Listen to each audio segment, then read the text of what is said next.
Clad in their distinctive red and white armour, Imperial shock troopers and their clone predecessors were highly skilled soldiers tasked with riot control, urban peacekeeping, and the general policing of Coruscant. But how did their duties change with the rise of the Galactic Empire? Well, let's find out.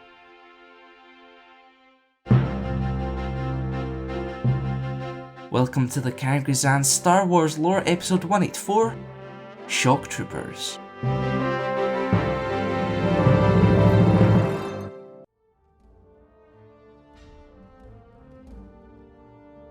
Ten years following the Battle of Naboo, a pan-galactic conflict known as the Clone Wars roared into action. Its name derived not from the Separatists and their droid army, but rather the clone soldiers of the Galactic Republic, most of whom were bred on the watery world of Kamino, whilst some others were secretly manufactured elsewhere. The distant world of Coruscant was one such example.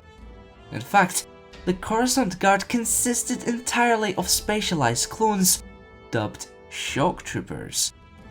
These peacekeepers were tasked with protecting key government facilities, as well as some of the Galactic Senate's most valued politicians.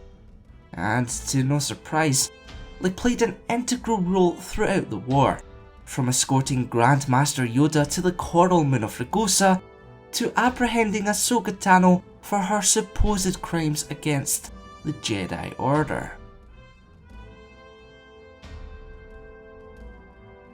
With their designation as bodyguards and peacekeepers, shock troopers quickly found themselves conducting raids, hostage rescues, and riot suppression. Moreover, the Coruscant Guard became the most prominent element of the Homeworld Security Command as the Clone Wars raged on. Their policing duties only continued to grow as a result, to the point where they could perform random security checks and demand someone's identification on the spot. This led to rumours of corruption and abuse of power, particularly in the lower levels of Coruscant. And so, with claims of searching houses without a just cause, as well as brutal takedowns of peaceful protests, the specialised soldiers were appropriately nicknamed Stormtroopers. Of course, such a title was only a precursor of events to come. In 19 BBY, the Clone Wars came to a screeching halt, and with it brought the emergence of the Galactic Empire. Such a drastic series of events left shock troopers subject to change, the first of which saw the Coruscant Guard become the primary security force on the galactic capital. Secondly, clone shock troopers were slowly phased out for highly skilled humans pulled straight from the Stormtrooper Corps. One aspect that remained the same, however, was their distinctive armour, consisting of red-infused helmets, spaulders, shin guards, and utility belts which maintained a remarkable resistance to small arms blaster fire. When not serving as bodyguards for Emperor Palpatine himself, Imperial shock troopers were often deployed in pairs to perform supporting duties, such as suppression fire, occasionally driving vehicles, and the taking of vantage points.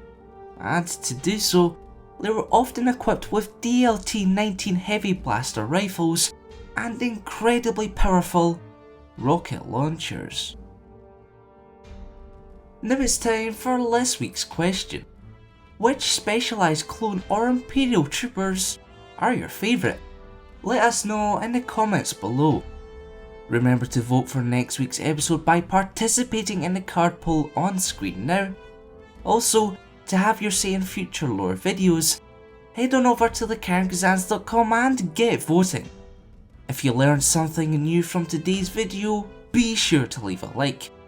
And for weekly lore content, press that subscribe button and notification bell to keep it locked here to the Crusade.